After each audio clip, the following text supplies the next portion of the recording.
Friends, good afternoon. Please take your seat. We are starting the second session. I have got one announcement for you.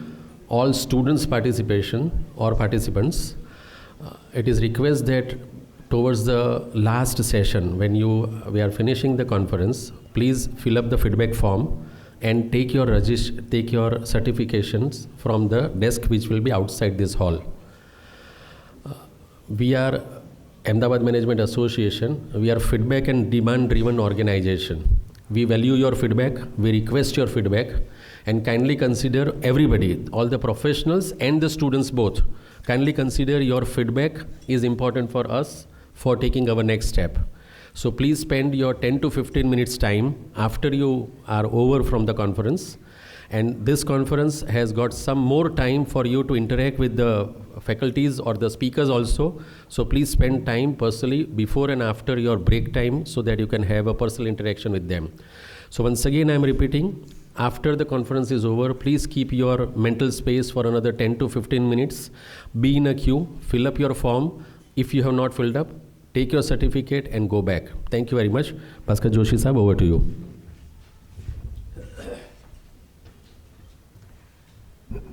Thank you, Unmesh bhai. Those who have joined little late, he is Executive Director of Ahmedabad Management Association. We begin with second session, and let me introduce session chairperson, Buch Sahab, who is known to us from 1980 onwards. Now only difference, वो time में बाल काले थे, अभी सफ़ेद हो गए. That's the only difference we have. So it doesn't apply to him, it applies to me also. So we are in the same boat. He is a part of executive committee and very loud contributor as far as EMA activities is concerned. And he heads Industries Interactions Committee, where they visit a lot of industries. So they had come to Baroda also. Now they are visiting Arvind also. But he comes with a consulting background. He worked with JITCO for a long. Magan bhai, our alumni, Babu bhai Borsania was selected by him. So that is a old... and we welcome Dr. Magan Parmar with his students from Parul University, though they had some difficulties as far as transport is concerned. But we welcome you here, sir. Thank you very much. As Unmesh bhai mentioned, you will have a lot of time to interact with faculties during lunch hours also. But we would like to try and finish in time. So without taking much time, I invite Buch Sahab to begin with his session. Thank you.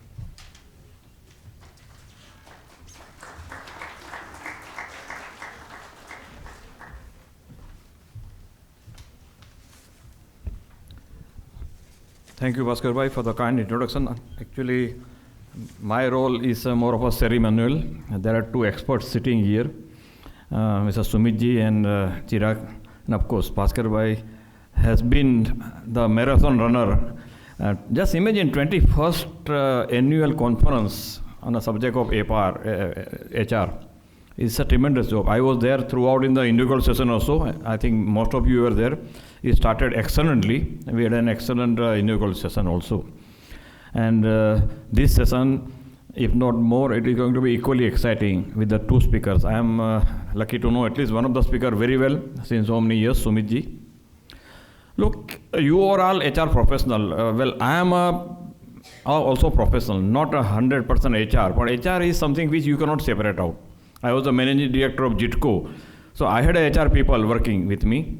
But as a MD or CEO, you cannot leave HR separately. We have to look at HR in a holistic manner, and that's what the HR has emerged now. And the today's theme, I must compliment everybody, including Bhaskar bhai, to choose the today's theme. Exponential organization and involving technology. We always say that whether technology will replace human, it can never ever be. Humans have created artificial. It is the humans who create the better computer. How can that supercomputer can overtake human at any point of time? So these are the myths, these are the misconceptions. Yes, whether it's artificial intelligence, whether it's a blockchain technology, whether it's a 3D printing or IoT, they are here to stay. We must make full use of technology. Without forgetting, it is the people who are going to make it. No, I am also in the field of project management, and I keep on telling people, make full use of technology. But at the end of the day, it is the people management. Project management, a project is always a symphony. It is not a solo. अकेले guitar बजाने की बात नहीं है. It is like a Zubin Mehta's symphony, and that's what. And उसमें सुर है ना तो एक साथ निकलना चाहिए. And HR has so many manifestations. Technology is only going to support it. Okay. Managing people of diverse nature, managing people of different kind, different cross-cultural values of technologies and domains is the key part of HR, whether you call it HRD or whatever we can call it. I just give a small example. I don't want to encourage upon the. I am also cricket lover as everybody you are. There is a clip in the era of WhatsApp and social media. A lot of clips are moving. There is one clip of Saurav Ganguly. Saurav Ganguly was our cricket captain, considered to be one of the better cricket captain in terms of the brain. He was a good player also. And he used to say how to manage the players. No, there were two. He gave example of two players. One Mr. Rahul Dravid and Yuvraj Singh. Both of the highly talented players, but both have a very different kind of approach. Rahul Dravid, a methodological player, very cool, looks at everything in his own manner, settles down and starts scoring. Yuvraj Singh, as you know, he doesn't bother. What is the situation? He says, okay, I'm going to hit out and I'm going to hit out. Both are talented, both are required, both are necessary, integral part of the team of 11 players. But in a given situation, the captain has to decide how that player has to play. Dravid may have to accelerate scoring, and Yuvraj Singh may have to wait. That is how the HR is. HR, people who are part of HR, they know how difficult or different the situations are which they are handling. HR is not a routine machine kind. Usme dala udhar nikal gaya. And that is why HR is something which everybody who knows appreciates and love it. So I am happy that one more annual conference of HR is being taken, and the cognizance of technology is done. We cannot ever leave technology aside. So with the remarks, I would like great pleasure in introducing both the speakers. The format, as Bhaskar ji and Unmesh bhai told, in the given time, I am going to request both the speakers to give their presentation and speech.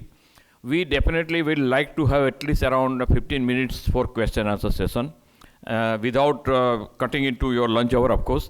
So that is how we try to manage accordingly, and at that time see how much time we have left. But we definitely like to have some time for the question answer. That's what I would going to request both of the speakers. I already requested them, and they are fine gentlemen. They have agreed also. Mr. Sumit Varghese, he is going to speak on the future of the work, how accelerating technology is changing the way we work. I know Mr. Sumit Varghese since quite now a few years or maybe several years. And it is always a nice thing. Sumit brings with him more than 22 years of work experience as a human resource management and organization development consultant. Facilitator. In fact, every HR person is a facilitator, let me tell you. Every HR person is a facilitator. In fact, it's a synonym, we can say. If they don't facilitate, HR doesn't happen. A facilitator and published researcher. He was earlier India country manager to the Human Capital Institute, a Washington DC based HR think tank, and also associate director at TV Rao Learning Systems Private Limited. We don't have to say what is TV Rao Learning System. Everybody knows about it. He has personally trained over 1,000 executives and consulted more than 100 firms comprising of the large multinationals, domestic corporations, small and medium businesses, PSUs, government agencies, and not-for-profit organizations, representing various industries in India and in international locations like Dubai, Muscat, and the Middle East, as also Singapore and Southeast Asia.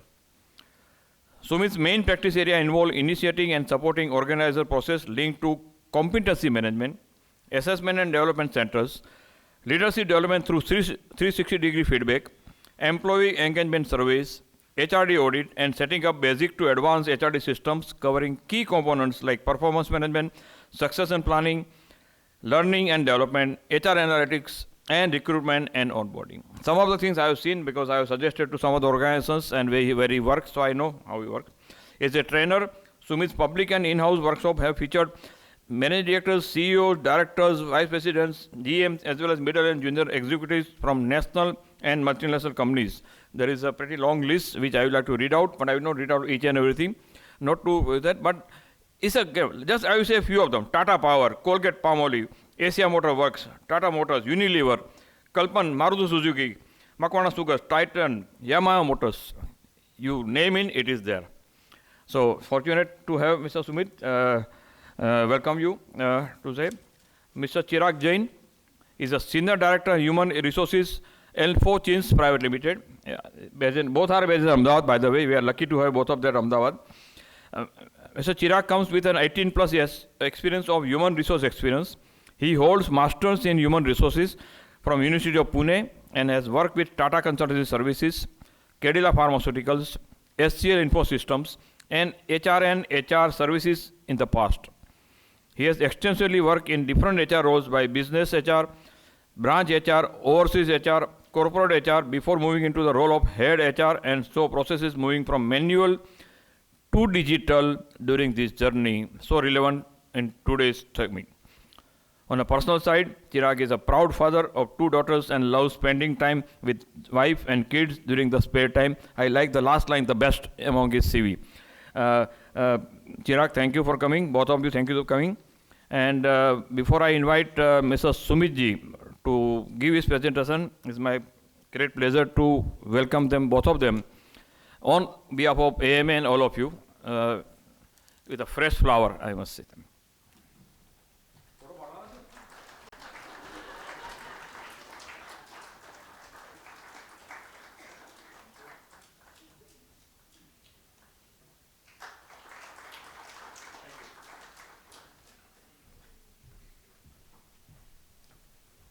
May I invite Mr. Sumit to give presentation? Thank you. Thank you.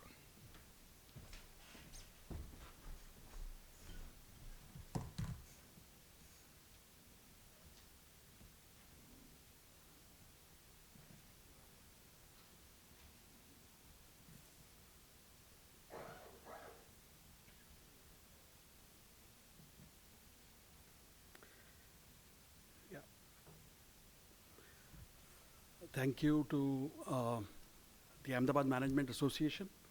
Am I audible? Yeah. It's been a long journey from a conference attendee to a conference presenter. So I stand here with a little bit of anxiety as well. Thanks to Padmin Bhai for the introduction. Special thanks to Bhaskar sir, who's been more like a mentor. He's done a great job of taking Ahmedabad to Bombay and bringing Bombay to Ahmedabad via Baroda. Special thanks to him because he's been a very close friend and mentor. And he said you should be in a position to speak about the future of work and also talk in terms of the technology which supports whatever form of work we are likely to see in the future or be a part of. So my presentation, I have I think, hard stop at 12:45, and I expect Padmin sir to ring a bell or give me the signal. I have a habit of overshooting, and I also end up taking more time. So I don't want to eat into your time, sir, Chirag sir. But the presentation, whatever I have made, it's actually quite a lot. So you can always get a copy of it and go through it. If it doesn't make sense, don't worry. It doesn't make sense to me also.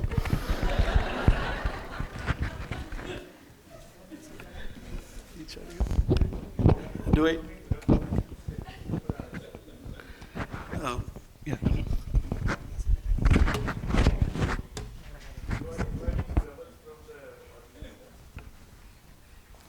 I mean, any product you buy, there's always a disclaimer, right? So I also come with a disclaimer. And as consultants, we always give disclaimers. That's when clients say, I didn't expect this. We said, did you read the disclaimer? So 5 trends, what is happening to work and also what is happening to technology, and then putting it all together. I also suffer from information overload, so bear with me. There are a lot of things which I would want to relay, which I would want to convey, but I hope I do it in an intelligible way or a sensible way. And here's my first slide, and Basically, this should help you understand what the agenda is. And I'll talk about what is happening to work today, or also, for that matter, jobs. But I see that we are today looking at jobs or pieces of work moving, and I don't see this as a new trend. It has been happening always. And I'd like to also reference some personal story there to help you understand that the future, as we see it from today, which may sound exciting and also anxiety-inducing, is something that I have also been part of as through my career journey. And what I would like to then reference is some points from my career journey and make sense of what we today talk in terms of the future of work and how technology is helping us. I think somewhere somebody in the early 2000s in the US decided that we need to parcel a piece of work that we do to somewhere in India. And that's how I started my career.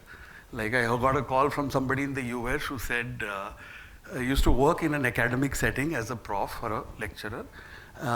Pay was not that great, but I got a call from someone in the US who said, we found your CV on Naukri.com. Naukri.com any idea when it was founded? No idea, 1995. I already feel like a dinosaur in the room.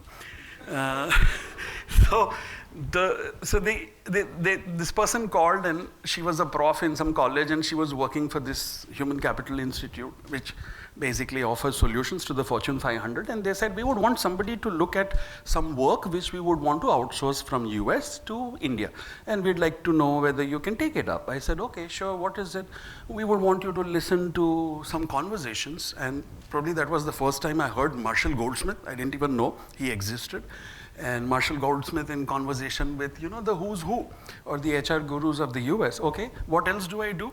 I put it all together, do some best practices, research, and then put together a position paper, which would run into about 8 to 10 pages. Because of my academic grooming, because of my background, I could do that well. My boss was impressed and said, you seem to be good, we'll hire you. And I said, but I'm not going to leave my job because it's a permanent full-time job. And he says, okay, then you could probably be a gig worker for us. And I didn't know what that meant, but when they sent me a contract, I found out that I was a contractor. So, and which also meant that I could be, just as I was hired one fine morning, I could be fired one fine evening as well. So it worked well for me because we used to do odd jobs also. I used to make, at that time, honestly speaking, 12,000 rupees a month, early 2000s. And because, inflation had not started eating into our purse, but it was nibbling at it, we thought we should take up more jobs. Very much like, the challenges which you face today, when there are no good jobs around. So I'm also trying to make a case for, what you are going through. Okay, I cannot say I've gone through it, but all of us in some ways have gone through these kind of career journeys, which also explains why gig work becomes critical, contingent work becomes critical, or temporary part-time work becomes critical. So at one time, I must have done 3 or 4 odd jobs, apart from doing a permanent full-time job in a college setting. The college had never heard of moonlighting in the early 2000s, which was good for me because they had, of course, an agreement that we would not work with competitors, but there was no problem with moonlighting back then. Now I see it can be a problem. But work came to me. I enjoyed the work. We used to work 14 hours because I got a cheap broadband connection through BSNL in those days. But it was good because I learned a lot. And this sort of Indo-US joint venture, which I had secretly got into, worked well till, if you can see my slide, somebody, who was doing the same job in probably a Washington office felt that probably good work from him is being taken away and sent to me. So I had my first-hand experience of what we call office backstabbing in a remote setting. Now, when you say backstabbing or office politics happens in an office, I'm surprised because I am like, hey, I worked remotely and I was also backstabbed. But I think I can understand or empathize with him because it was more about, my job is at threat and there's this guy in India and he talks to me, so let me kind of say something about his skills to my boss. Anyways, things worked out well for me. They kind of upskilled me. I went on to become a full-time contractor, again, not a full-time employee.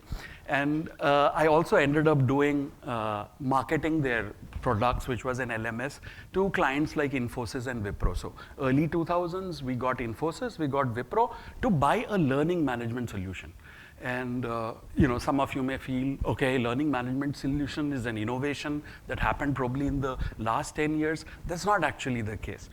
Okay, now what is happening to work today?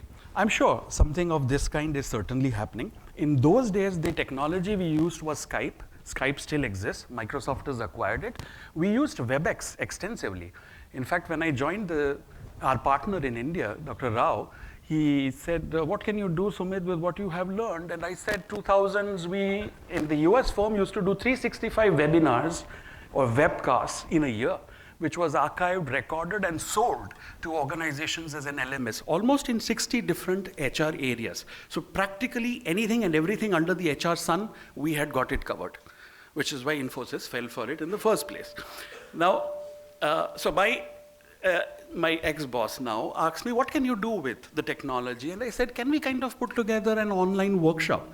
Early 2008, we put together a set of workshops which were offered completely online, almost 3-month-long programs, which at one time actually covered, because I used to do these sessions live, at one time covered participants in the Middle East, in the Southeast Asia, and India. So we had a cohort of about 25 to 30 people who would be a part of these workshops and who enjoyed the online sessions.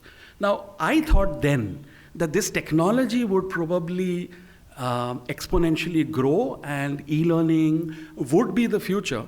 But when I look at let's say the revenue numbers of e-learning companies today, it's not progressed much. Probably it's progressed exponentially in the last 3 years because of COVID. Now, I'm trying to kind of also help you understand that what you today go through is something that has happened in a very different phase, in a very different pace, in a very different way, also in the early 2000s and perhaps even earlier.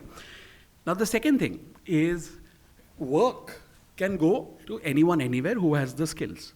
The second most important thing is, if you look at the org structure, it looks like a standard org structure. But trust me, when I work with organizations, I ask for an org structure which the HR department has, an org structure which the HOD has, and an unofficial org structure that people who are part of the structure share with us. I don't know if you picked that up in any HR program, but we are taught that this is how people interact, this is how people relate. Now, what we find today is, as organizations scale up, they become more complex, they become more specialized, you begin to add more roles, and let's say some consultant comes along and says you need to drive efficiency, or you need to bring in technology, and you don't need so many roles. Any particular function here which can be completely outsourced, take a look. There is marketing, there is finance, there is HR, there is operations. So I worked for an organization where I was technically the outsourced HR head. That relationship lasted only for 3 months, unfortunately. I also ended up discovering that the chief marketing officer there was also outsourced.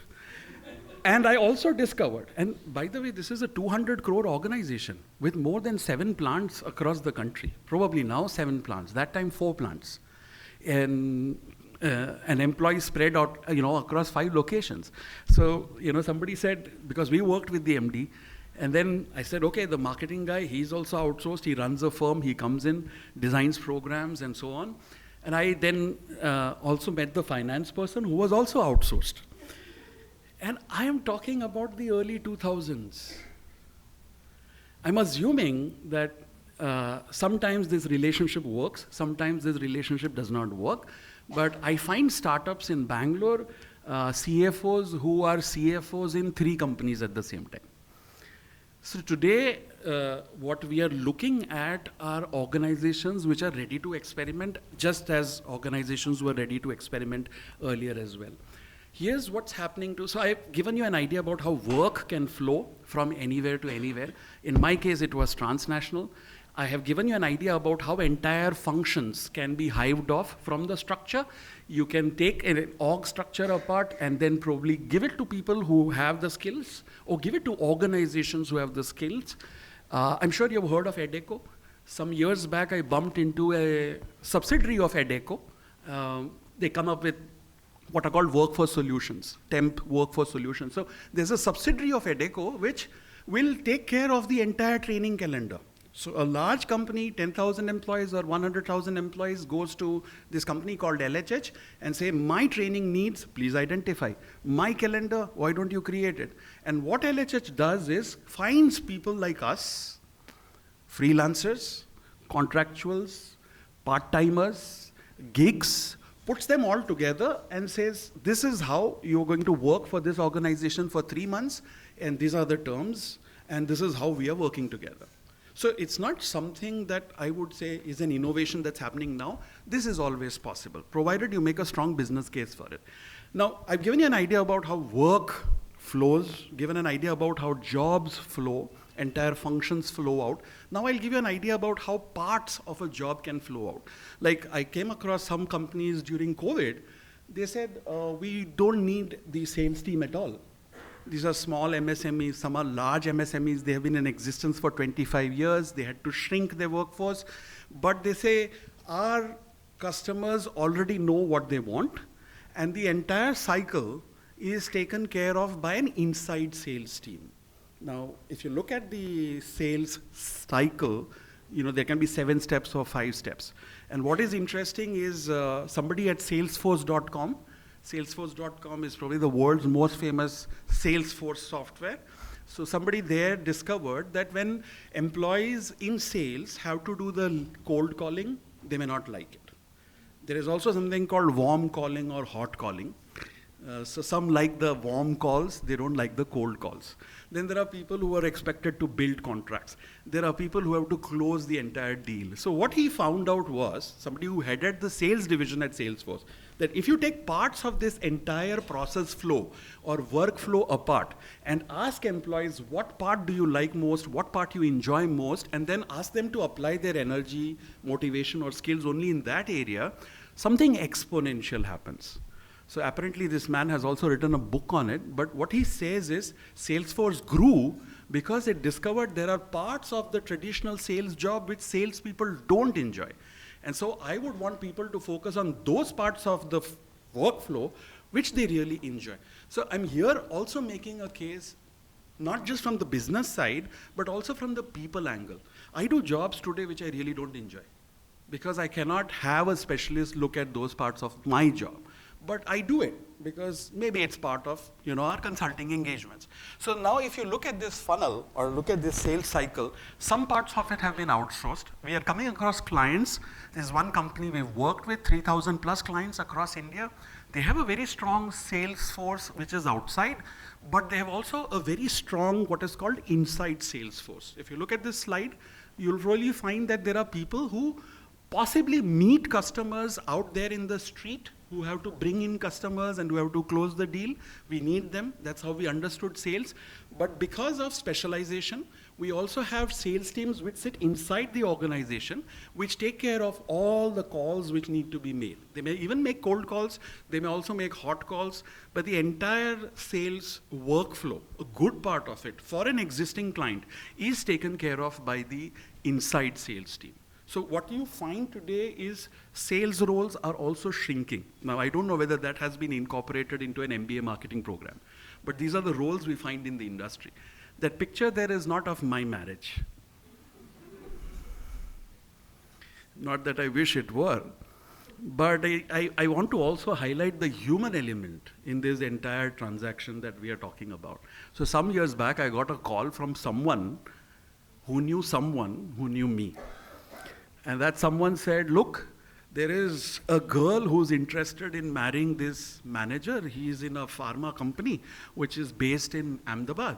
and we want to know whether he's a full-time employee with this company. Now, I didn't know that girls also look for, is this person gig? Is this person full-time? Is this person contractual? Because that says a lot about the marriage market. So I said, I'm not into background check for marriage alliances. I wish I were. It's a good industry. It pays well than consulting. But I said, I can't. What do you want me to do? We know you worked with this pharma company. Can you just call? Because this guy gives us a business card which says area sales manager. He has sales reps reporting into him. This alliance seems to be good. The stars are aligned. We would want you to check. And I checked with their L&D head and he said, no, he's not on our rolls. So I gave the good news or the bad news. I said, this is an enterprising young man. The girl should get married. But the bad news is I don't know whether his job has a future. Right? So I'm sure the marriage did happen. Anyways, because it was via someone, I spoke the truth.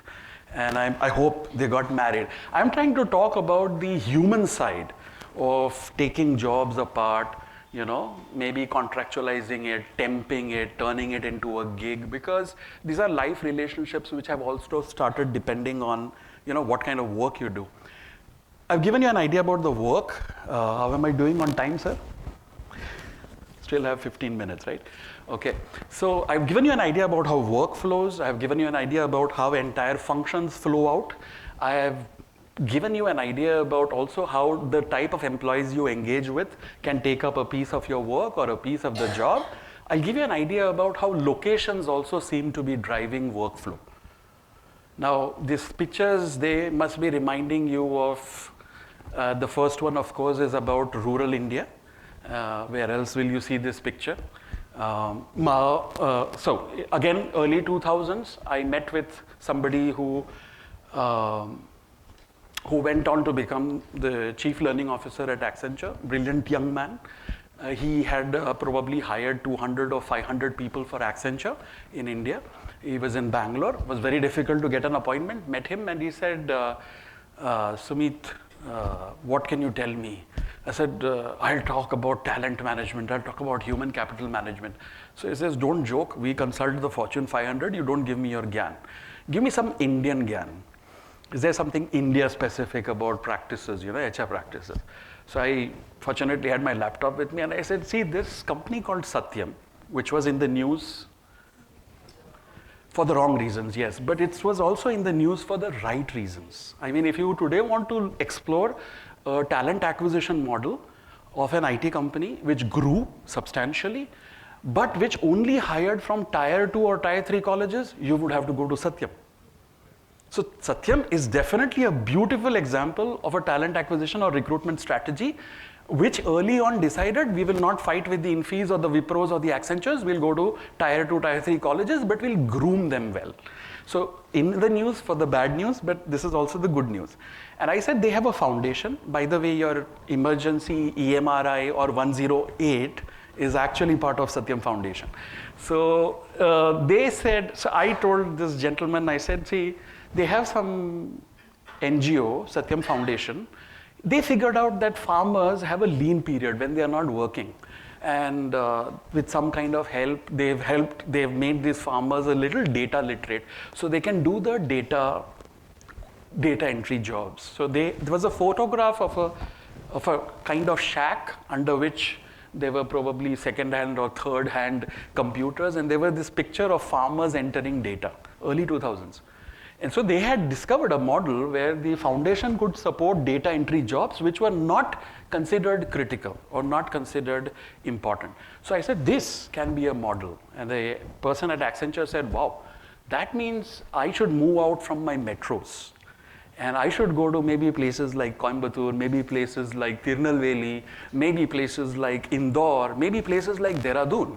So what happened with the BPO and KPO industry is it started moving out to tier 2 and tier 3 towns. So it was more of a locational strategy.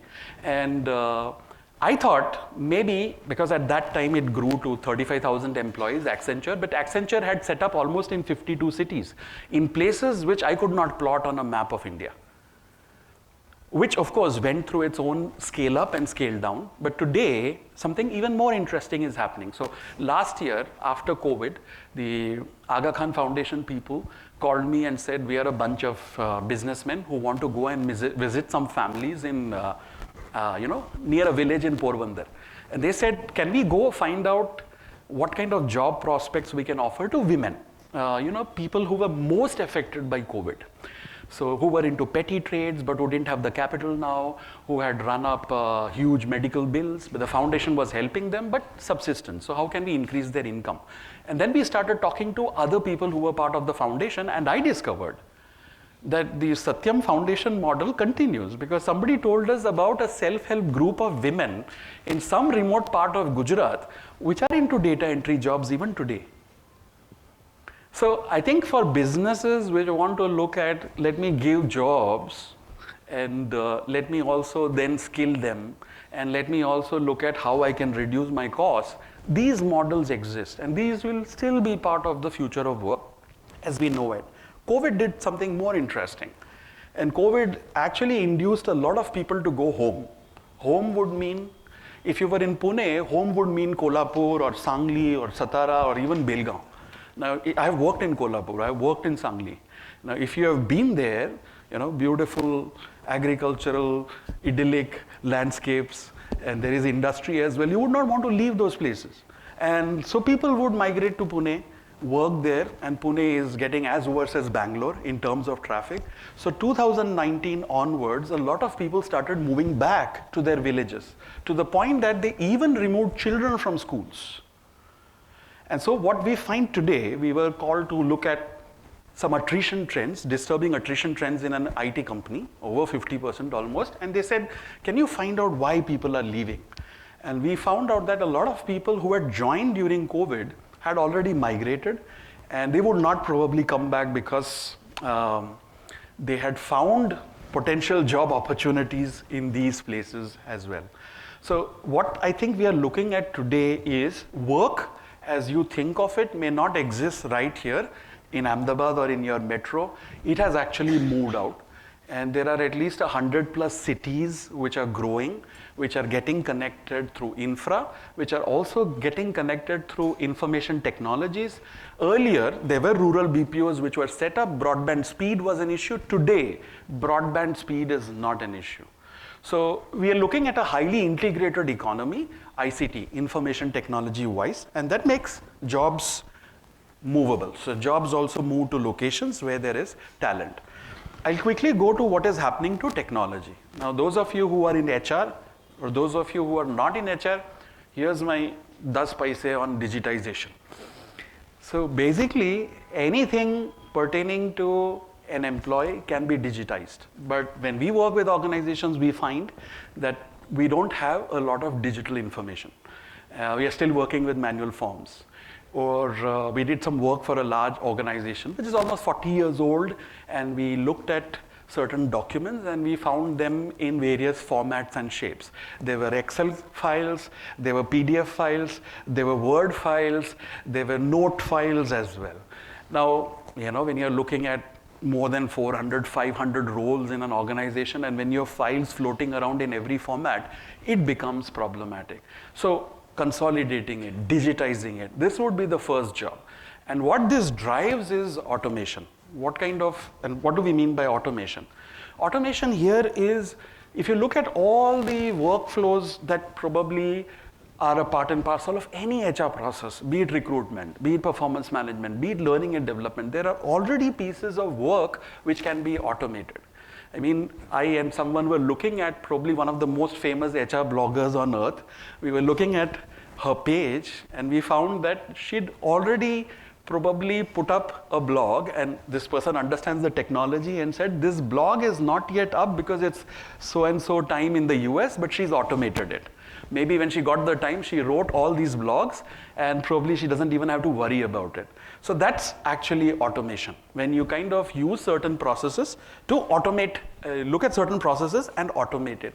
What can be automated? What can be digitized? Practically everything. From the time employees join to the time employees leave.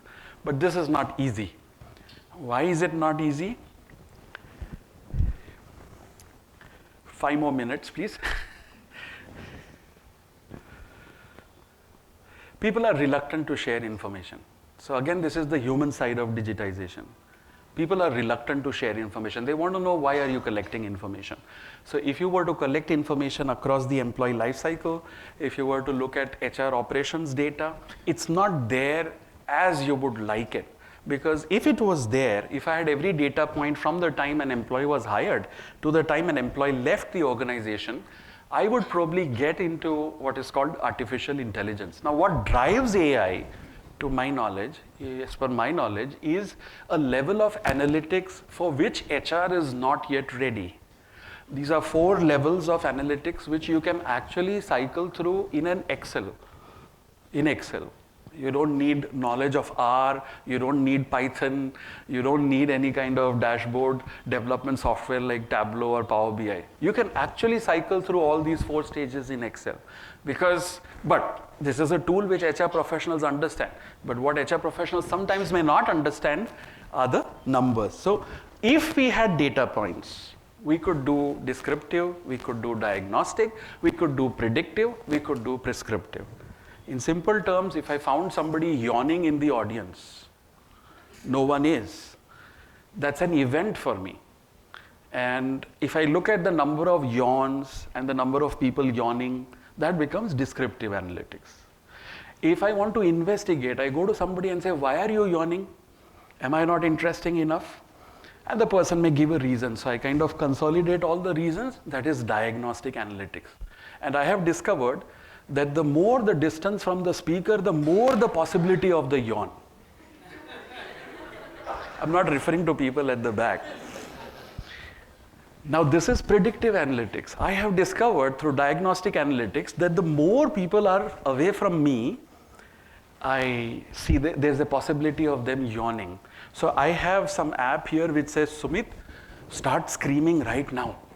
So if I start screaming, maybe it will wake them up. So that's called prescriptive analytics. Also, Sumit, move into the audience and move with such violence that people wake up. Now this is prescriptive analytics. All of this can be done in Excel. It takes me sometimes 2 days to help people pick this up, but I just gave you that in a minute. I'll close with, so technically everything can be automated. If you look at this slide, gives you an idea about all HR jobs which can be digitized, which can be automated. There's actually nothing left for us. If you are an MBA HR wanting to join an HR function today, just pray that the CEO of the company has not heard about digitization or artificial intelligence. So the only thing you can do is pray that the companies you join, people are as illiterate as one can be. Okay? Otherwise, so the CEO has to be living under a rock. But what I have found is, fortunately, it's not just HR, but other functions are also suffering from the same set of issues. But you can prepare for it. What I think you would need is, I'll close with this example. Somebody told the other day, maybe all HR jobs will vanish now that we have ChatGPT. So I said, okay, let me see if my job will go away. And what I found was, I went to ChatGPT and I said, first thing I asked was, can you give me a JD of a management trainee who will be working for an IT firm in Bombay? ChatGPT rustled up or generated a very good JD of a management trainee, right? What I found was actually what people have been talking about, what Mr. Suryanarayan mentioned. The context is not there. The Mumbai context or flavor is not captured. The organizational context is not captured, right? So it's not there. So thank God my job is safe for now. But I also discovered something more interesting because somebody forwarded me a link. I read this book. It's a beautiful book written in 2018 on the future of jobs in the US largely. But what this person says is that the jobs which we find most difficult to do, like generate a JD for a management trainee position, artificial intelligence can take care of, which is true. But the jobs which are very easy for us to do, like giving a glass of water to Padmin Bhai because he's looking at me in a certain way. So that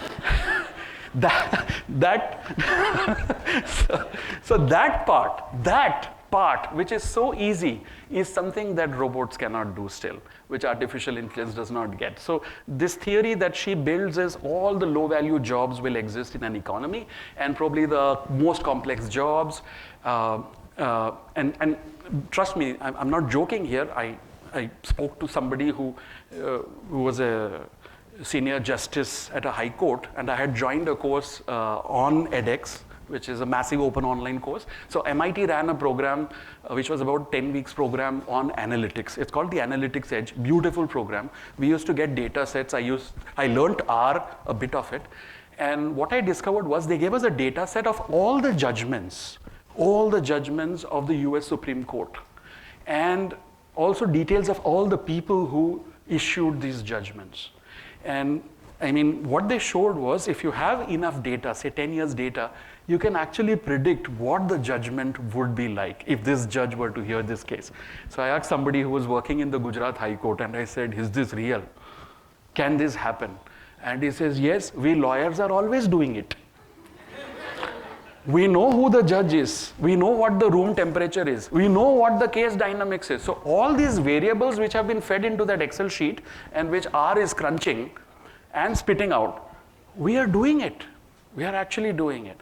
But there is a danger. So that danger is, okay, what happens to jobs? So I feel that there is something further to be discussed about this hypothesis that these complex jobs will all be taken away. Here's my example, and this is what I will close with. I'm not promoting Have More, nor am I promoting Hoka. But if you want to have good ice cream, you should try Have More. And I think if you want to have good chole puri, you should try Hoka. Now, I got a link from someone who said this is ChatGPT integrated API where if you enter, you want to be in this city, and can you develop a 2-day, 3-day itinerary? And ChatGPT, any city in the world, beautifully generates an itinerary. So I went through that process, and I found that there are some problems, and the problems are there.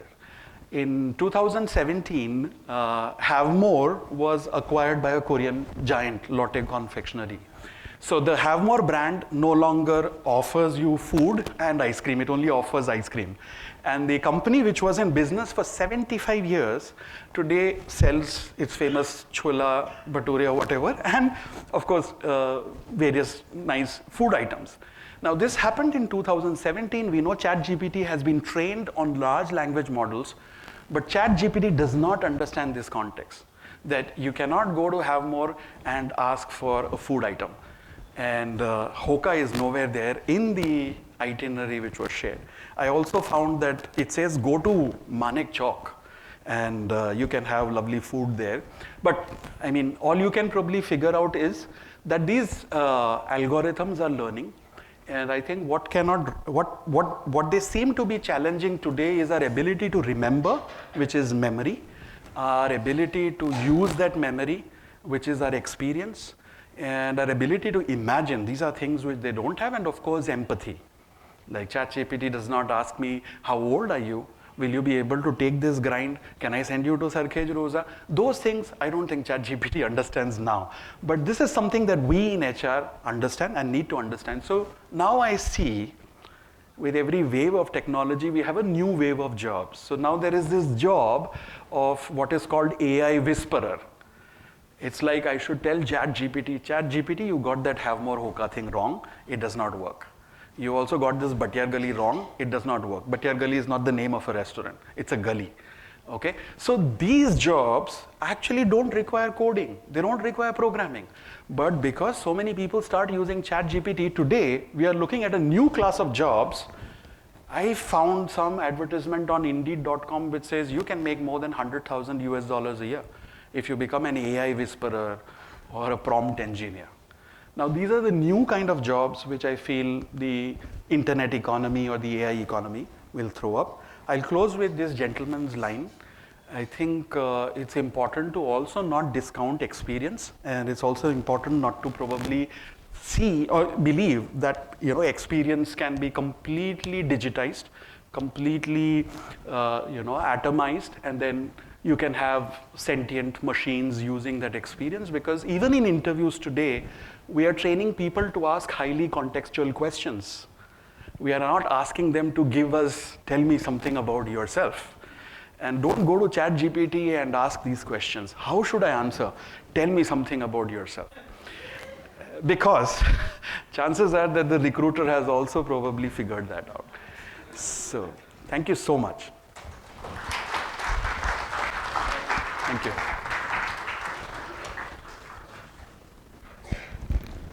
Thank you, Sumit and thank you for managing time. Almost, because we started late. Here, broad spectrum of the topics he covered, from outsourcing to the role of digitalization in HR analytics. He talked about something like predictive analysis. I'm going to ask a question to him about it later on, maybe. Okay. May I invite Chirag ji? He is going to talk about role of HR in building exponential organizations. Very much the theme of the day. Thank you. Please.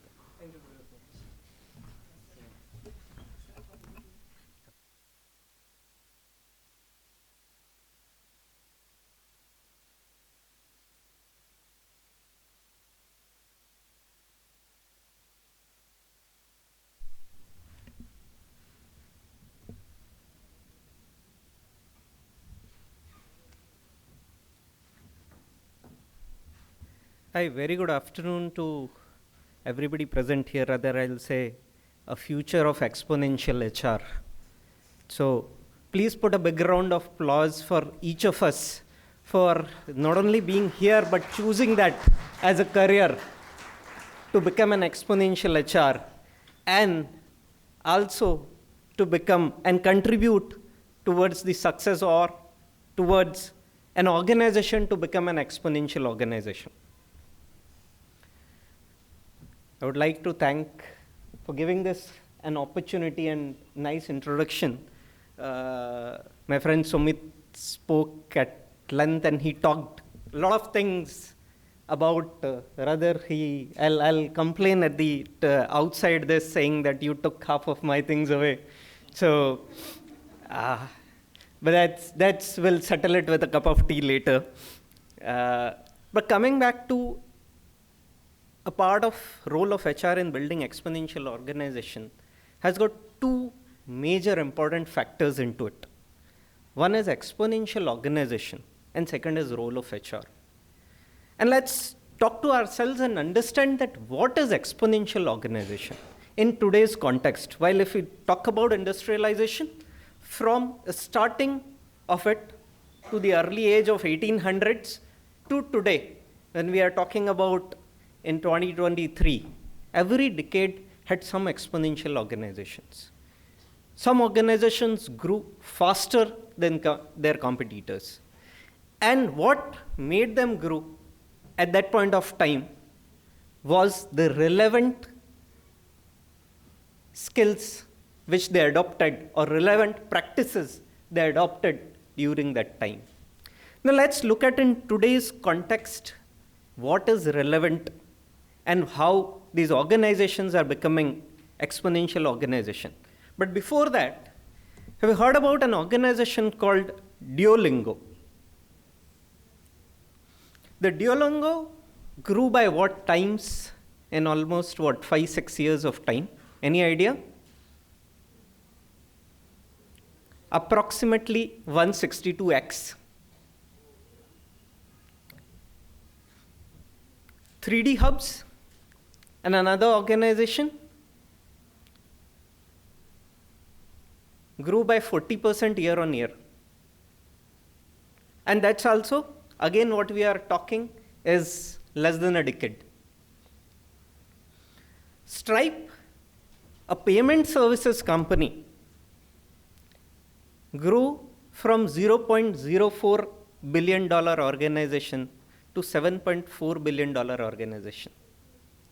Look at the margin. There are other organizations who have grown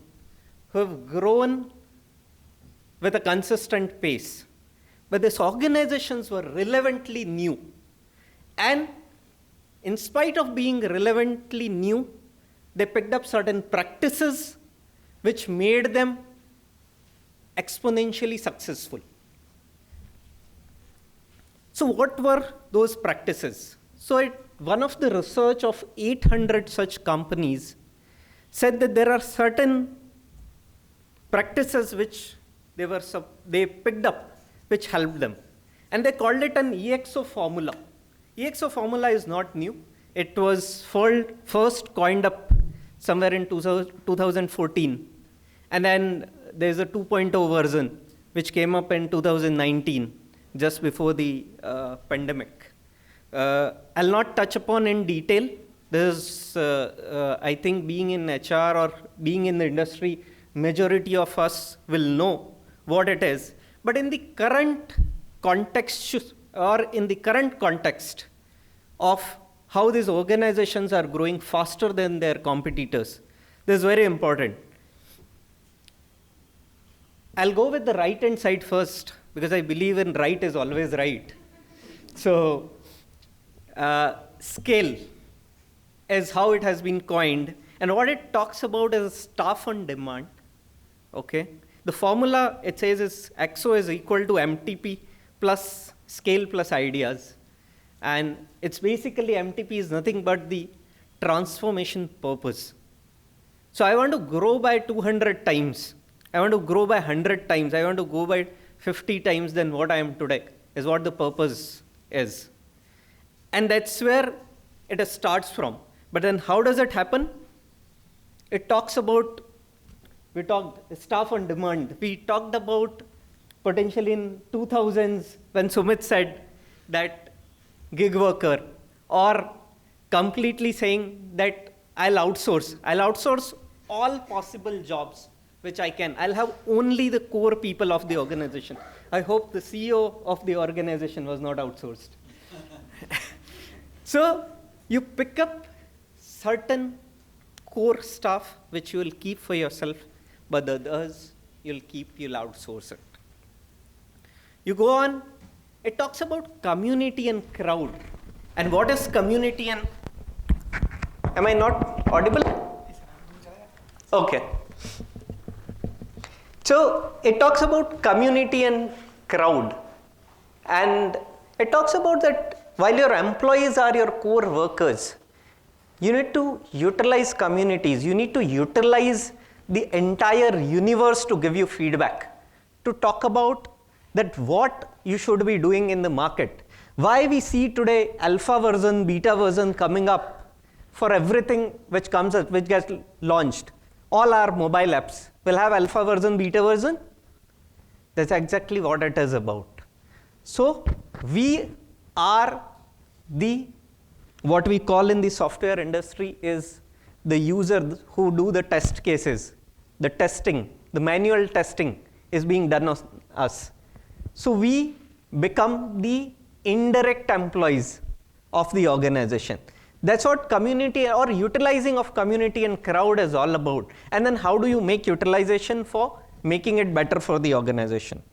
Algorithms, I don't think I need to talk about. We talked at length already in Sumit's talk, but a very critical. And how to use algorithms in making decisions is very important. So I have been hiring people for ages. When did we started looking at that when I have X person who is doing interviews for the people, the kind of people he hire, does they create positive impact on the organization or the negative impact on the organization? When we start looking at it differently, primarily we have been looking at only what is my turnaround time, how early I can hire. But the industry is shifting now. Industry is shifting to look at differently. Leveraged assets. What it talks about is that, again, the way we talked about a staff on demand, hire only what is core needed on the organization. Rest you outsource. Same as with assets. We see a lot of organizations today who doesn't own a single laptop, while 100% of the people in the organization are on laptops. The entire service is outsourced. And they say, I have a 4 year of service with that person, now it's depends on the service provider for me. After 4 years, I need a new laptop. I'll pay him. I outsource that entire thing. I don't take a headache of maintaining that asset in the organization. And then electronic waste is a big thing to happen, which will come in future for us, the way we are using IT in almost everything. So outsourcing that.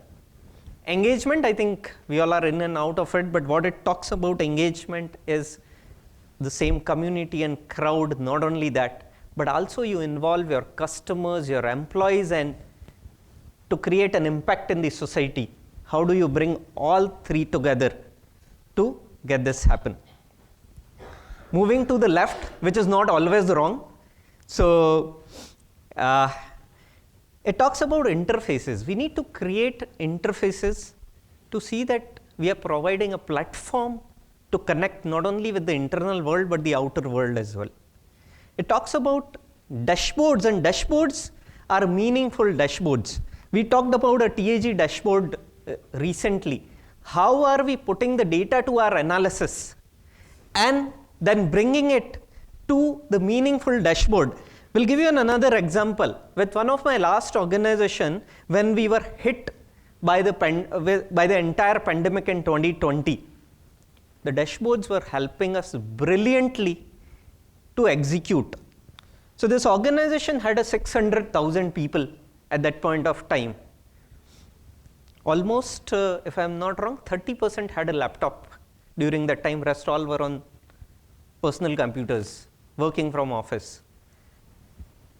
It took almost 17 days time to turn around and ensure every person in the organization had a laptop.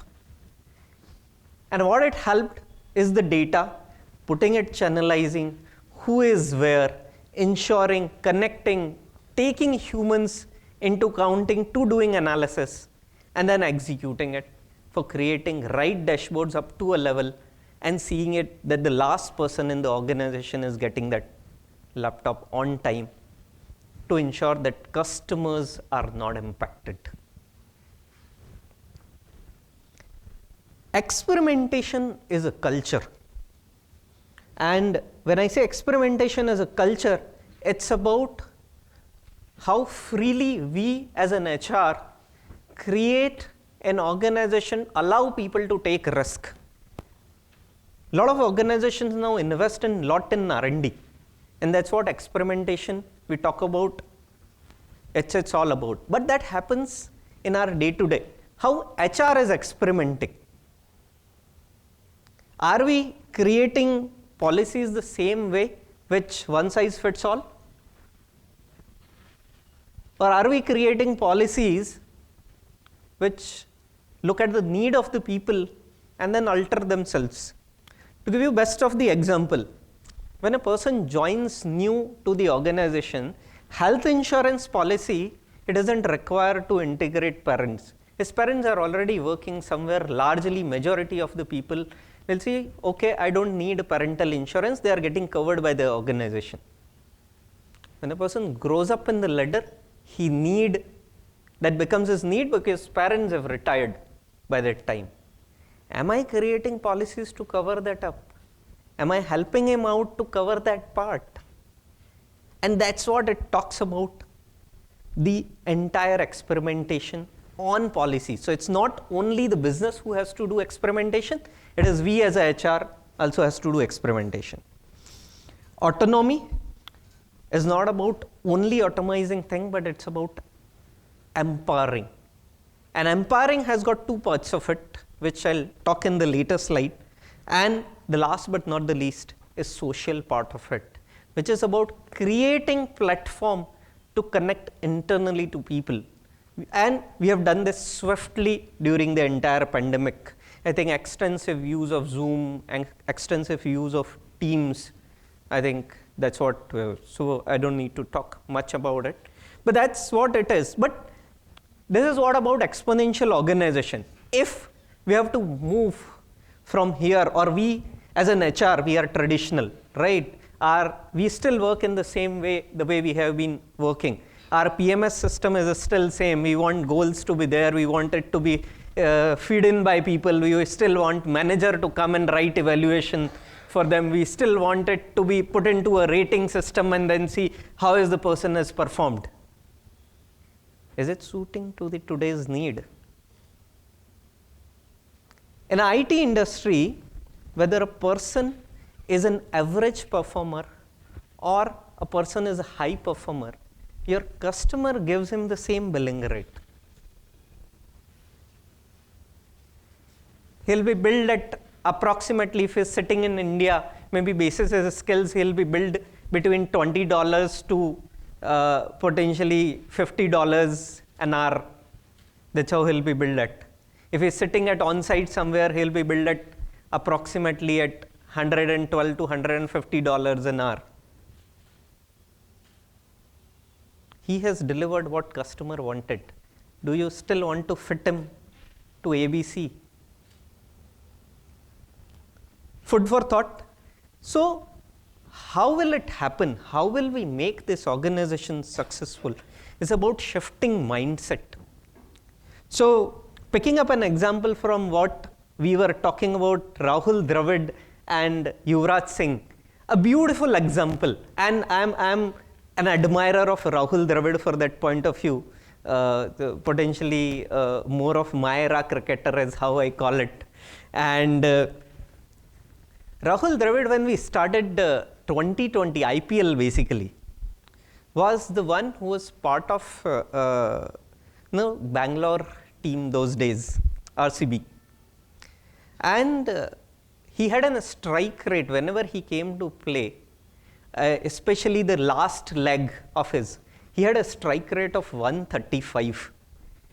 Somebody like Rahul Dravid, who could spend entire day in a test match making some 30-40 runs in a day, could come with a 134, 135 strike rate.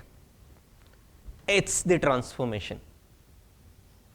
And that's what the mindset change has to bring in. So how does that mindset change comes? So mindset change is like, I'll do an example. So we are tuned in to come and sit with this, come like this, that there is a presentation, you come with a quote, you come with this thing. Does it suit you? Does it not suit you?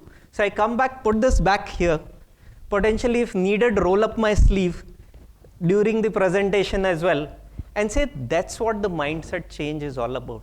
It's no more needed. Is it really relevant? Potentially this light is giving me more temperature, then I can wear this blazer here and continue my presentation. So that's what mindset change is all about. So how do we do, or what kind of a mindset change we need to bring in? We need to be adaptable. So our dear cameraman became very adaptable. He saw me moving around, I'm dancing around here a lot. He said that is not covering well over there. So he said, he came and gave me this. That's what adaptability is all about. So well, this entire thing when we talk about the adaptability, we adapting anything and everything. Sumit talked about a lot of technologies which we can adapt in our working. So are we adaptable? Are we ready at a first place to see the change has to happen? Are we ready to accept? Or at a first place when somebody comes and tells this is not working, business comes and tells us this is not working, we go back and tell no, this is how the work happens in HR, or this is how the work happens in organization. Shifting mindset. Agile. Being agile in terms of the way we work to bring in speed, to bring in pace. Today when somebody responds back to you or somebody sends you a mail saying I have so and so problem, you take 24 hours to respond back to him. In one of the sessions earlier, we saw that there's a mobile app which talks instantly. Up to a level, we are going in one of my, or in my current organization itself, we are automizing HR operations. We as an Indians are very habituated good either talking or mails, right? We don't want to go to the system, find out policies, search policies. I'm not even interested in going to the chatbot and typing it because of some or other reason. So we say you only type a mail, okay? Say this is the issue. The system will read it and create a ticket item for it. One, if it is in a standard, it will respond automatically on mail to you. Second, if it is not, it will direct to the respective team who will look into that ticket item and say what needs to be done in that. And then it will go back on a mailer and close it over there. Things are shifting completely. Nobody imagined few years back that we will pick up a mail to create a ticket item. So that's where, and the person doesn't know that his ticket is getting created or what is happening in the backend. For him, I had shooted a mail and I'm receiving a mail back. So that's about being agile, adapting new practices to see good business impact, bringing in speed for us. Architecting. Now, none of us are civil engineers here. I understand. Anybody in the room here, civil engineers? Otherwise, I take my words back. Okay. So, none of us are known architect or by degree architect. But we create policies day in and out. That's our job.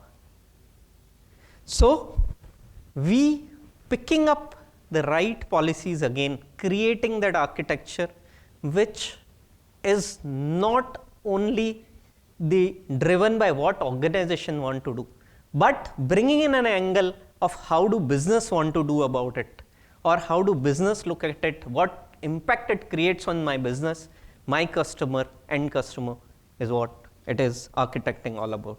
And then again we talked about augmented in detail, so I'll not touch upon this much, but yes, blending it together to see a better outcome, a faster outcome is very important.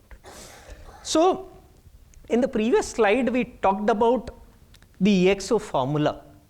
Now, when we are shifting mindset, there's a question which comes, and it came to my mind, saying that while this entire thing happens, do we have a space, do we have a place which is relevant to the entire EXO formula?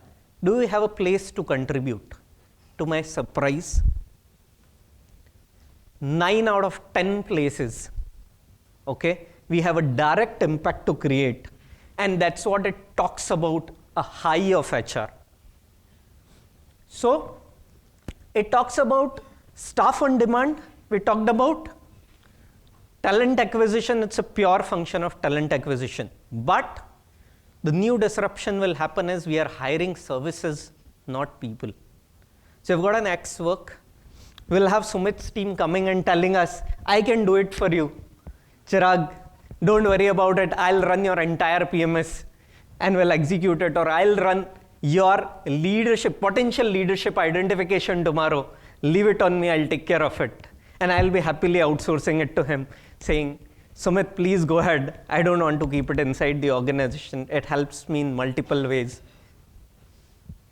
So that's how. So staff on demand, services is what it will talk about. Community and crowd.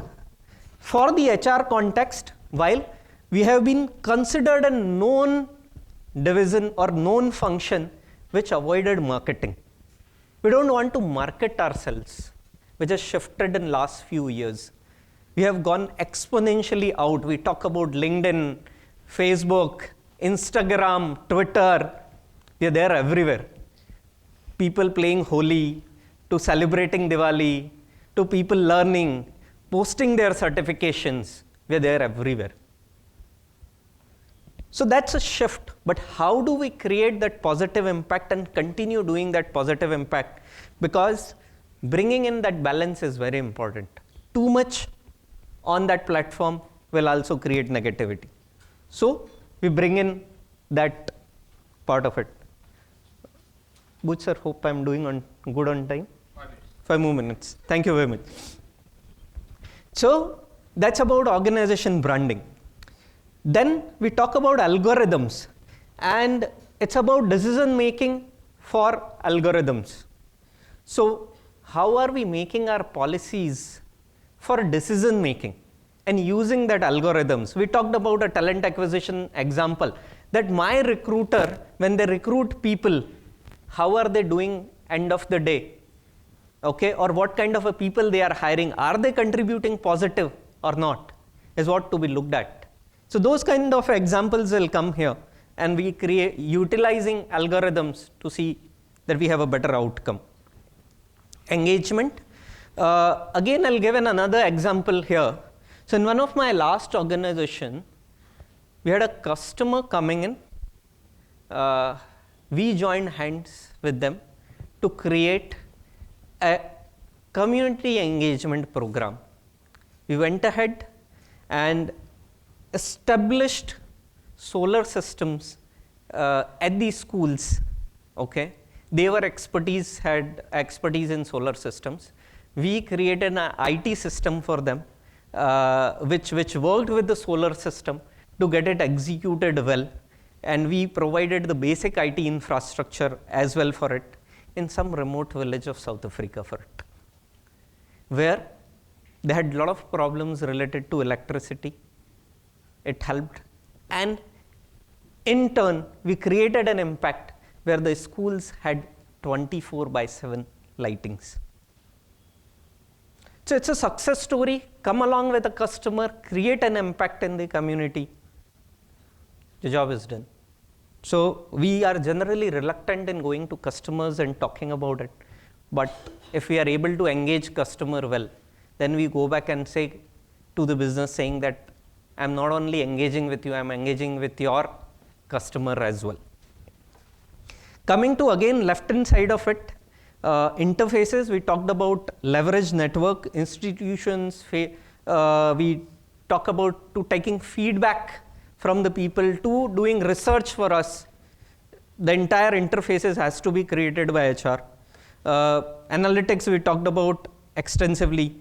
Organization culture is where we need to bring in a lot of shift, and that's where HR plays a very important role here.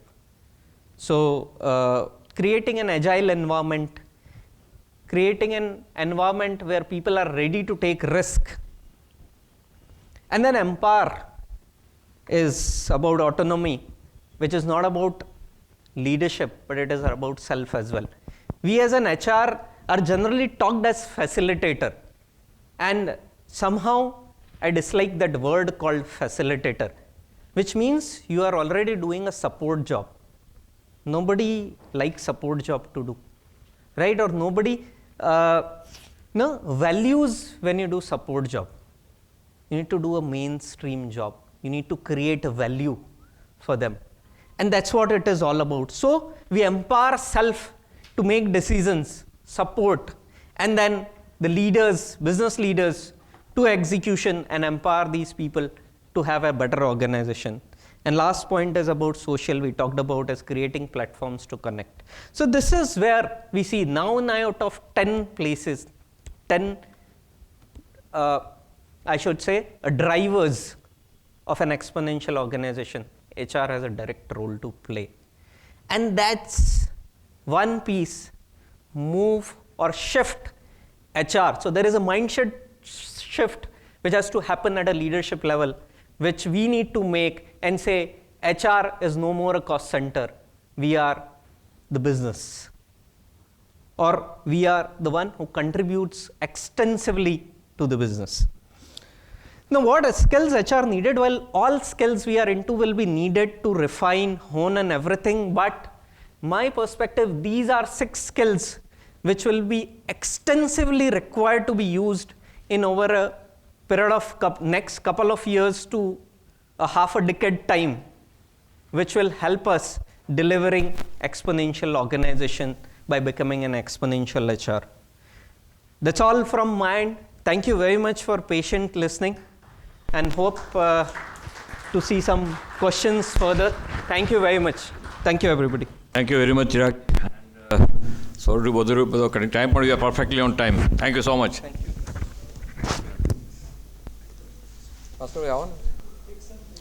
Yeah. Thank you, both of the speakers. Excellent presentation. We'll definitely have some time for our question answers, as I was suggesting. I would request to ask the question by introducing yourself, and also request that let the question, if you are particular for particular speaker, you can say so. Okay, this is for one particular speaker, and I also request you to be precise in asking the question. Okay. House is open on any questions. Feel free. Any question? Don't ask me when is the lunch. Lunch is there already. But lunch बाद में मिलेगा. Yes, ma'am. Please. Yeah, please. Yes, yes, yes. I don't have a question. It's just an observation which I found.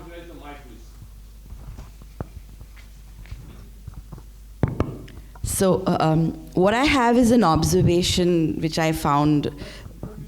Okay, so I'm Dipali, and I'm a faculty at GLS University's Faculty of Business Administration. So, Mr. Verghese, you talked about how jobs are moving from mainstream locations to tier 2 and tier 3 cities. That was one point of yours. And Mr. Jain talked about experimentation. Now, I do not know whether the Tata Group can fall under the category of exponentially growing organizations, but if we refer to that case study by Harvard post the 26/11 attacks on Taj, and they try to find out why the employees went way beyond their job descriptions, and they came up with this profile, and that is precisely what they have done. They have hired from tier 2, tier 3 cities, which could be considered experimentation on the basis, on the part of HR, to not really go to Bombay and Bangalore and Delhi and get all those savvy, sophisticated youngsters to work in their organizations. That was all I had to say. Thank you. Thank you very much for picking that up. Rather, I'll also put up an example here from the Tata Group only. So, at least 3-4 years back, Tata Consultancy Services, who is into massive hiring of freshers. They hire approximately 40,000-50,000 freshers every year. Earlier, we all know the entire hiring of freshers happened only through campuses. Right? Every organization will go to campus. They'll, if the campus is big, they'll land in over there for 3 days, 4 days, do extensive testing to interviews to everything. From there to today, they have opened up that to the all colleges. So they say there is something called ninja hiring. And that ninja hiring comes up and it is open to all engineers who qualify for the basic criteria, and you can go to any of the centers, specified centers, and give your test from there. It has become like any other exam of CAT, MAT, or whatever we talk about today. That's massive disruption. And that is also in a positive way to look at that I'm reaching out to the last person in the country, saying if somebody sitting at some village who want to appear for Tata Consultancy Services is allowed to do it and he is not deprived because he has picked up some other college where TCS doesn't go.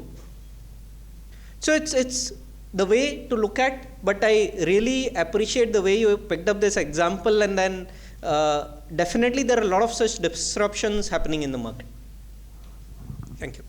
I'll just add to that. There's also a certain kind of negative stereotype which has attached to people from metros, because in Mumbai I've heard promoters say I'll go to Nashik and get my hire because that person comes with fire in the belly, can work 24/7, is not as spoiled as a metro kid. So somewhere I think the case study is good, leads us to the impression that probably future talent exists in these cities, but at the same time it disadvantages a certain other population which is perceived in a certain way. I think the problem is also with the promoter. A promoter has not moved away from his or her value system or HR processes or paradigms. So, I mean, if you were to look at hiring per se, I think that's the most problematic area globally. It's not just an India-specific problem, it's also a US-specific problem, because most likely people want to hire themselves. They want to hire clones, people who look like them, talk like them, or feel like them. And so I think that could also be an issue with these kind of case studies. Thank you. Thank you, both of the speakers. I think somebody wants to ask a question there. Yeah. Good afternoon, sir. I'm student of CKSVM Vadodara. My question is that can you throw some light on how HR is a strategic business partner?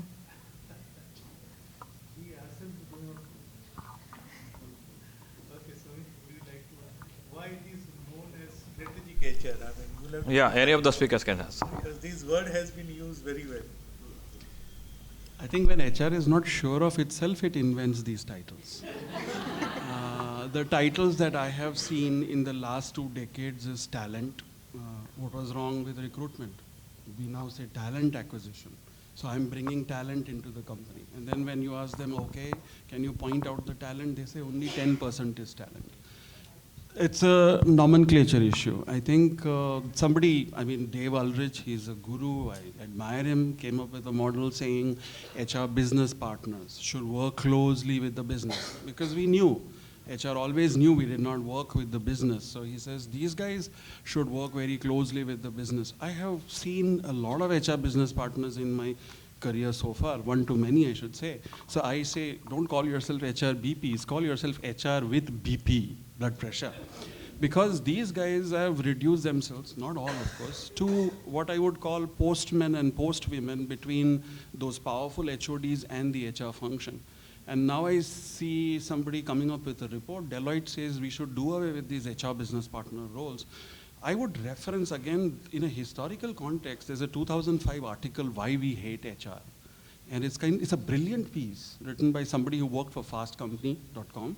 And it's available on the internet. And he pinpoints, he's a non-HR person who attended these HR conferences. And they were the vice president HR of Yahoo and so on. And he pinpointed some of the problems that afflict our profession. I think one is inability to understand numbers, inability to speak to key executives in their own language, and inability to influence. If you can do these 3 things, you don't have to call yourself a strategic business partner. You are the business. Chirag, would you like to say something? Or later on, you would like to add? Yeah. Any more questions? Yes, ma'am. We'll have one question now. One question. One last question from Umesh bhai. One question we can take, no, Umesh bhai? Okay. Okay. So we'll take last question from this lady. Okay. Last question from her. That will be the last one. Okay. Thank you. Good morning, everyone. My name is Madhavendra Gadwe, and I am from JG Colleges. Right now, my question is for Mr. Varghese, that you said that Satyam Foundation hires from Tier 2 and Tier 3 colleges and then groom the employees. So what would you say that is rather better way hiring people, that hiring from Tier 1 colleges and then directly having them to work for the organization, or hiring from Tier 2 and Tier 3 and then grooming them and then having the perfect employees? See, I think this is a very old model. It's not actually something very new. It's basically a cost-effective model. You have to understand that the IT industry works on what is called cost arbitrage. If I'm earning $1, I should make 50 cents. So I will not go to the metros. I'll not go to those B schools, like Parole University or wherever, if you are asking me to give you, 10 lakhs per annum. So it's I think more to do with business, but I find that, yes, this is just one model. I know long term, early 2000s, I'd heard about a company which would go to IIT Powai and hire IT industry and only hire very specific filter requirement. Just give me all those engineers who have failed or who have dropped out. And very unique, because these people who had made it through a G and who had joined Powai would not, bargain with the promoter, because the promoter was giving them a second chance. But this company apparently went up to, I think at that time, $300 million, but it had created a workforce comprising only people who were just dropouts from cream colleges. Look at it more as a business strategy. because you are fishing in a pool where nobody is fishing.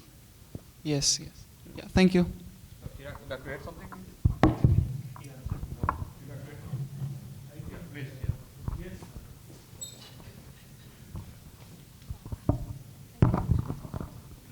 Hi, my name is Vaishali Jha. I am working as an HR manager with one of the BIM industry here, BIM companies here in Ahmedabad. My question, actually, I have an observation with the Great Resignation, what we call it. It happened, these concepts are years ago. It has happened quite a, again, we're just naming it, we are giving a good nomenclature, as you said. We are giving a good nomenclature like the Great Resignations, moonlighting, and, many other stuff. But what I've experienced is dealing with, as you said, multi-generational, as we have already seen in one of our slides, that we have to deal with multi-generational crowd, I would say crowd. Right, multi-generational crowds. So the challenge that I am facing right now is to deal with all these people. Now, as you rightly mentioned, there are many policies and procedures which should not be one size fits all. Right. So the challenge of shifting from one size fits all policies to be able to make policies and strategies or procedures for all the kinds of people that we have. How, again, these answer is going to be very long, I know, but if I can have a little bit of tips on that, if I can have a little bit of points on that, how to deal with all those multi-generational shift and how to create policies accordingly, how would we do that? Yeah. And that's for both of them. Take it. Thank you very much for asking that question. Creating any policies depends on what is the need of the people, and we need to. So again, an example: we have moved away largely from doing once a year survey to now the surveys happens almost every month to know what people are saying. We need to make use of those inputs which are coming. So we have been talking about algorithms. Right, making use of data analytics to come and see and dissect it in different generations, different diversities, what is the need of people, and then give an array of opportunity to the people saying, okay, I have got these 4 options, this is a policy, these 4 options are available, you can pick up any of these 4 out of that. One key is identify the need, dissect it in multiple segments, look at it from all angles, what we call as 360 degree, right? Look at it from all angles and then make your policy, create framework of your policy accordingly. I would say I have already done that. I've already connected with people and understand what are their needs. But then the needs are fluctuating like anything. Yeah. So at certain times in the organization, we need to take calls. Okay. Now, in an organization of 3,000 people, let's say for example, I've got 2 people who comes and tells me that the person needs to be promoted every year. Am I going to take that as a feedback or not?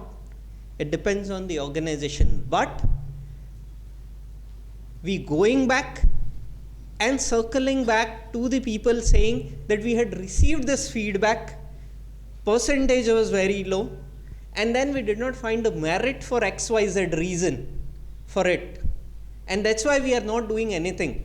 The person will continue being encouraged to give you feedback tomorrow. Thank you. Somebody want to add? There's this one company which probably you may have heard of. It's a Brazilian company called Semco. Has more than 3,000 employees. You'll find an old YouTube video. They don't have an HR department. They don't have any HR professionals. And the promoter has himself gone through a lot of transformation, has written a lot of books. And what I think if you would see the video, you'll understand is because employees cannot probably figure out who should use what policy, in what way, they come to HR.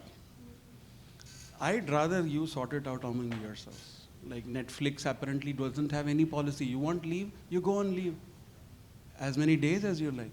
You want these benefits, go ahead, get those benefits. But there is accountability, there is ownership. I think that's one way of going about policy making, which is very challenging.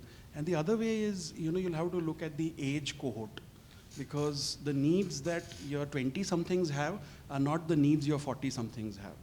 So maybe you can have a cohort-based policy system. Thank you. Okay, I think it's time for lunch. Am I audible at the back? Okay, I think we have learned through a lot of question answers. I must say thank you to all those who have really questions. But just to give you one or two line feedback, I think we as a HR, let us not undermine anyone's capacity. That's the first thing, right? You are the best person to find out a solution, ma'am. You don't have to go to anyone. With your experience, someone mentioned, I think experience plays a very important role. So that is one.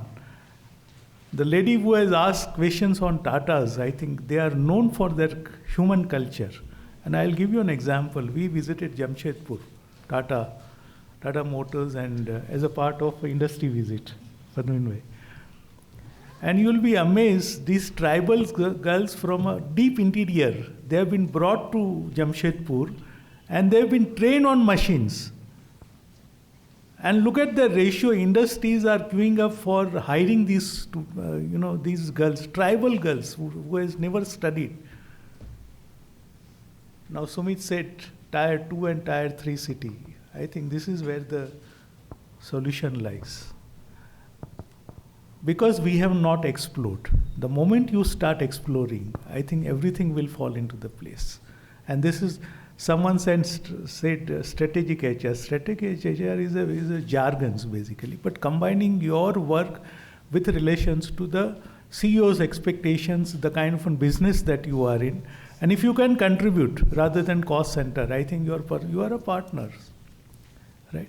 So with these words, I think we come to an end, and I request you to ask more questions because this is how you can keep us challenged.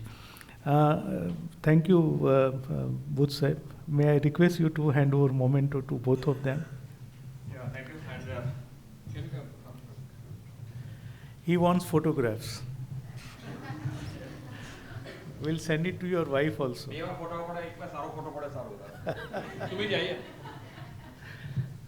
Sumit वो book है आपके पास? यहाँ मैंने ले लिया. Thank you so much, Sumit ji, on behalf of AN and everybody else. Kiran, thank you so much. Before we break for a lunch, may I request Dikshit sir, please come. Memento to our chairperson also.